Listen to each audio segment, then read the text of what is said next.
आप सभी को भाद्रपद मास की अमावस्या यानी कि पिथौरा अमावस्या की हार्दिक शुभकामनाएं।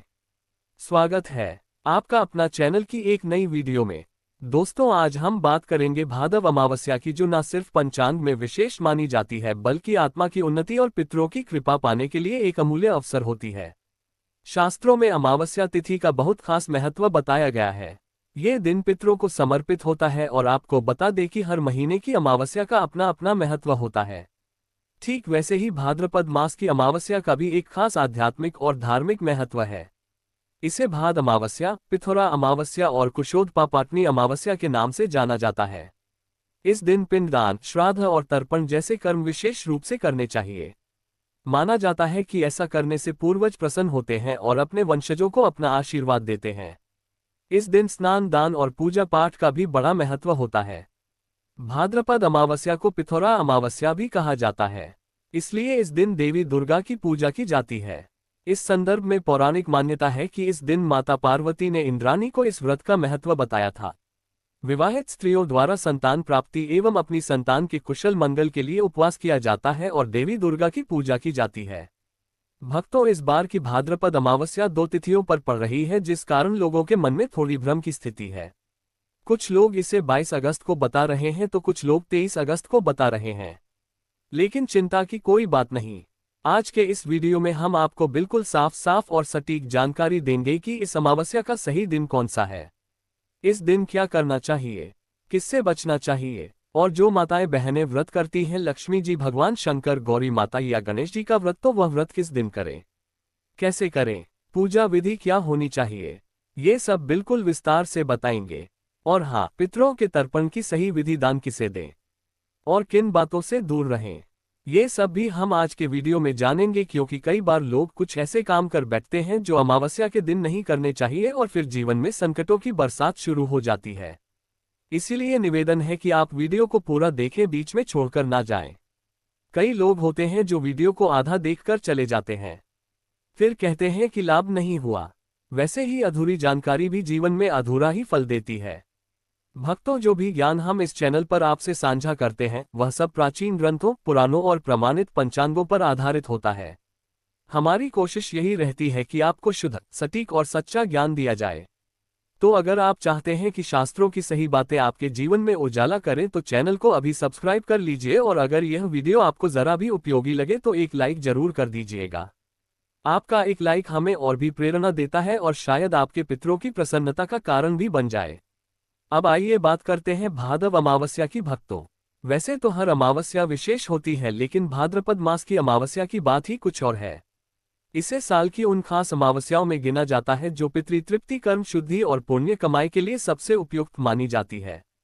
अगर आप साल में कोई एक दिन चुने जब आप दान, पुण्य, तर्पण, व्रत और भजन कीर्तन के माध्यम से अपने पितरों को तृप्त कर सके तो वह दिन यही भादव अमावस्या है। इस दिन किया गया हर सत्कर्म, हर जप, हर ध्यान 1000 गुना पुण्य देने वाला होता है। भगवान मधुसूदन ने स्वयं कहा है कि जो पुण्य भाद्रपद मास में अर्जित होता है वह कई अन्य महीनों से अधिक प्रभावशाली होता है।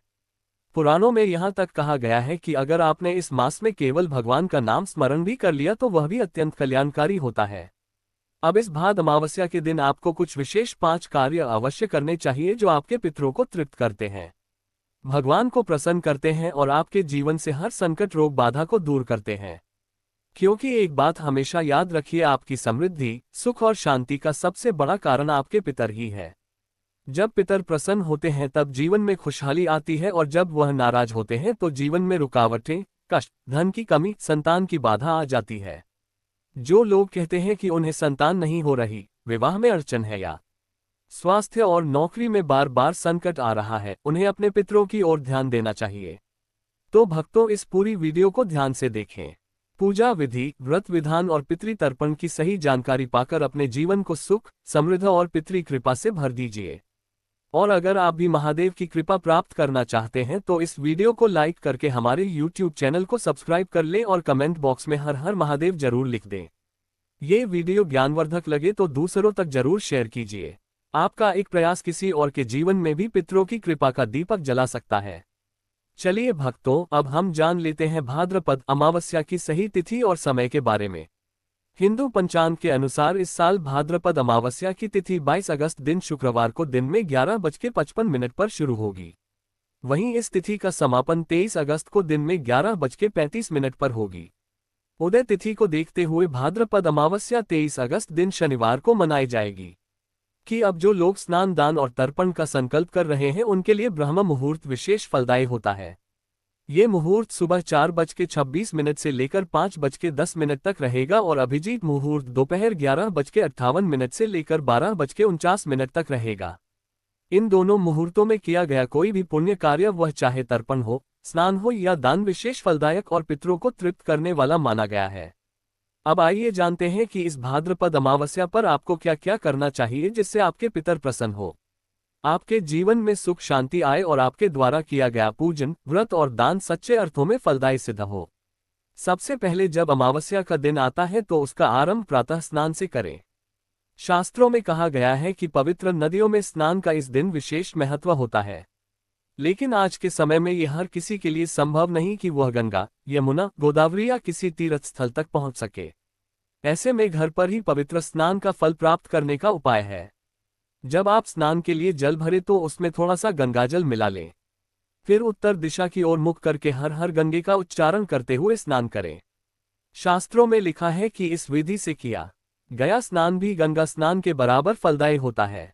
स्नान के बाद शुद्ध वस्त्र धारण करें और घर के मंदिर की सफाई करें। जो लोग व्रत नहीं कर रहे हैं वे भी भगवान का पंचोपचार से पूजन करें और जो व्रत कर रहे हैं उनके लिए आगे की विधि विशेष रूप से बताई गई है। अब व्रत करने वाले भक्तों को चाहिए कि वे पूजा की सारी सामग्री एकत्र करें। एक शांत स्वच्छ स्थान चुनें और उत्तर दिशा की ओर मुख करके बैठे। यदि आपके पास पूजा की चौकी है तो उत्तम, नहीं तो भूमि पर ही भगवान की स्थापना करें। अगर आप भगवान गौरी शंकर का व्रत कर रहे हैं तो उनका चित्र या प्रतिमा अपने सामने रखें। यदि माता लक्ष्मी का व्रत कर रहे हैं तो लक्ष्मी जी की मूर्ति या चित्र रखें। पूजा में उपयोग होने वाली सामग्री जैसे रोली, मौली, पान, सुपारी, लौंग, इलायची, धूप, दीप, फूलों की माला, तांबे का लोटा और पंचामृत बनाने के लिए दूध, दही, शहद, शक्कर, घी, यह सब पहले से तैयार रखें। अब पूजा स्थल और सामग्री का शुद्धिकरण करें। तांबे के लोटे में गंगाजल मिलाकर उसमें शुद्ध जल डालें और उस जल से पूजा स्थान और सारी सामग्री पर छिड़काव करें। ये प्रक्रिया अति आवश्यक है क्योंकि बिना शुद्धिकरण के कोई भी पूजा पूर्ण नहीं मानी जाती। इसके बाद भगवान को अपने पूजा स्थान पर स्थापित करें, उन्हें फूल अर्पित करें और कहें, हे प्रभु, हम आपको यह आसन अर्पित करते हैं, कृपया इसे स्वीकार करें और यहाँ विराजमान हो। फिर दीपक और धूप जलाएं और अपनी श्रद्धा के अनुसार पूजा आरंभ करें। अब आता है संकल्प का समय। ये चरण सबसे महत्वपूर्ण होता है। बिना संकल्प के कोई भी पूजन, व्रत या दान शास्त्रों के अनुसार पूर्ण नहीं माना जाता। संकल्प भगवान के समक्ष हमारी भावना, श्रद्धा और उद्देश्य की अभिव्यक्ति होता है। जो लोग केवल पितरों का तर्पण करने जा रहे हैं उनका संकल्प अलग होता है, और जो व्रत के लिए बैठे हैं उनका संकल्प भिन्न। और इसी व्रत में भी चाहे आप भगवान गौरी शंकर की पूजा कर रहे हो या माता लक्ष्मी की, दोनों के लिए संकल्प की विधि अलग होती है। यदि आप गौरी शंकर का पूजन और व्रत कर रहे हैं तो अपने सीधे हाथ में जल लीजिए। साथ में कम से कम 1 रुपया की दक्षिणा रखिए। फिर 3 बार ओम श्री विष्णु उच्चारण कीजिए। इसके बाद अपना नाम, अपना गोत्र, जिस स्थान पर आप संकल्प कर रहे हैं उस स्थान का मकान नंबर, मोहल्ला, शहर का नाम कहिए और बोलिए कि आप इस भाद्रपद अमावस्या के दिन भगवान गौरी शंकर का व्रत कर रहे हैं और यह व्रत प्रभु के चरणों में अर्पित करते हैं। इसी प्रकार यदि आप माता लक्ष्मी का पूजन कर रहे हैं तो वही विधि अपनाइए। हाथ में जल और दक्षिणा लेकर ओम श्री विष्णु का 3 बार जाप कीजिए। फिर अपना नाम, गोत्र और स्थान बताकर कहिए कि आप इस अमावस्या पर माता लक्ष्मी का व्रत कर रहे हैं, उनके पूजन का संकल्प ले रहे हैं और यह कार्य आप धन, संपत्ति, सुख और लक्ष्मी प्राप्ति हेतु कर रहे हैं। ये संकल्प आप पूरी श्रद्धा से माता लक्ष्मी के चरणों में अर्पित कीजिए। भक्तों, अब जो तर्पण की विधि है और जो पितरों के निमित्त दान दिया जाता है उसका संकल्प हम आगे बताएंगे, क्योंकि पितरों का तर्पण करते समय जो संकल्प किया जाता है वह अत्यंत आवश्यक होता है। यदि आप तर्पण या दान करते हैं लेकिन संकल्प नहीं करते तो वह कार्य पितरों तक नहीं पहुंचता। शास्त्रों में ये स्पष्ट बताया गया है। इसलिए हर प्रकार की पूजा, व्रत और विशेष रूप से पितृ, इन सब के साथ संकल्प अनिवार्य रूप से किया जाना चाहिए। अब अगले चरण में हम जानेंगे पूर्ण पूजन विधि और उसके बाद विस्तार से पितरों का तर्पण कैसे करें, पृथ्वी पूजन कैसे करें। ये सारी जानकारी आगे साझा करेंगे। अब देखिए, जब आप पूजन आरंभ करें तो सबसे पहले भगवान को जल के छींटे दीजिए। एक पुष्प लीजिए और उस पुष्प के माध्यम से 4 बार जल अर्पित कीजिए। एक बार भगवान के चरणों पर, एक बार नाभि के पास, एक बार मुख के पास और फिर समस्त शरीर पर। यह भगवान को स्नान कराने की भावना से किया जाता है। इसके बाद आपको पंचामृत से स्नान कराना है। तो आपने जो पंचामृत तैयार किया है, जिसमें दूध, दही, शहद, घी और शक्कर होती है, वो पंचामृत अब एक पुष्प पर लगा लीजिए और उसी पुष्प से भगवान को अर्पित कर दीजिए। मानो आप उन्हें पंचामृत स्नान करवा रहे हैं। पंचामृत स्नान के बाद आप शुद्ध जल से स्नान कराए।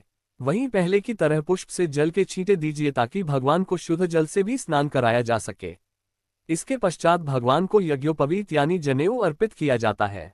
इसके लिए आप एक नया जनेऊ लीजिए, उस पर हल्का सा रोली का तिलक लगाए और फिर उसे भगवान को समर्पित कर दीजिए।